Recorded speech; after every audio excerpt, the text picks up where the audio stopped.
ஒரு மகிழ்ச்சியான செய்தி. இதயம் நல்லெண்ணெயின் விலை லிட்டருக்கு ரூபாய் 105 குறைஞ்சிருக்கு. செப்டம்பர் 2023ல 1 லிட்டர் இதயம் நல்லெண்ணெயின் அதிகபட்ச விலை ரூபாய் 503. ஆனா இப்ப 1 லிட்டர் இதயம் நல்லெண்ணெயின் விலை ரூபாய் 398 மட்டும்தான் தமிழ்நாட்டுல. அப்ப இனிமே எல்லாரும் இதயம் நல்லெண்ணெய் வாங்கலாம் இல்ல?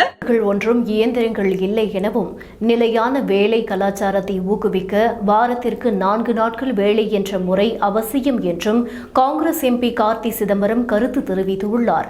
இந்தியர்கள் உலகளவில் முன்னேற வேண்டுமானால் வாரத்திற்கு 70 மணி நேரம் வேலை வேண்டும் என இன்ஃபோசிஸ் நிறுவனர் நாராயணமூர்த்தி ஒரு நிகழ்ச்சியில் பேசியிருந்தார். இதற்கும் ஒருபடி மேலாக LNT தலைவர் SN சுப்பிரமணியன் தொழிலாளர்கள் வாரத்திற்கு 90 மணி நேரம் உழைக்க வேண்டும் என கூறியிருந்தார். இந்நிலையில் வாரத்திற்கு 4 நாட்கள் வேலை செய்தால் போதுமானது என்று காங்கிரஸ் MP கார்த்தி சிதம்பரம் கூறியுள்ளார். இதுகுறித்து த பிரிண்ட் டிஜிட்டல் பத்திரிகையில் கார்த்தி சிதம்பரம் கட்டுரை எழுதியுள்ளார். அதில் இப்போது தொழிலாளர்களின் வாழ்க்கை தரத்தை விட லாபம் உயர்ந்ததாக பார்க்கப்படுகிறது.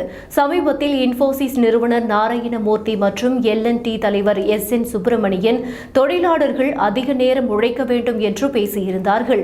இது இந்தியாவின் பொருளாதார வளர்ச்சிக்காக தொழிலாளர்களின் வாழ்க்கை தரத்தை தியாகம் செய்ய வேண்டுமா என்ற கேள்வியை எழுப்புகிறது என்று கார்த்தி சிதம்பரம் தெரிவித்துள்ளார்.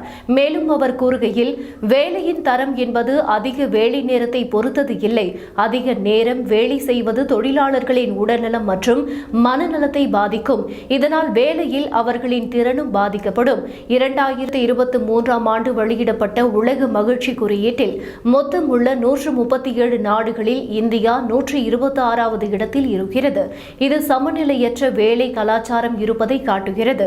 அதிக நேரம் வேலை செய்வது மன அழுத்தம் மற்றும் இதயம் தொடர்பான நோய்களுக்கு வழிவகுக்கிறது. சில நேரங்களில் இது தற்கொலைக்கும் காரணமாக அமைகிறது.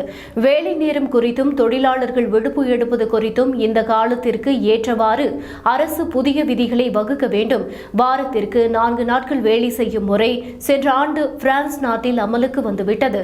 மேலும் சில நாடுகளில் சோதனை முயற்சியாக மேற்கொள்ளப்பட்டு வருகிறது.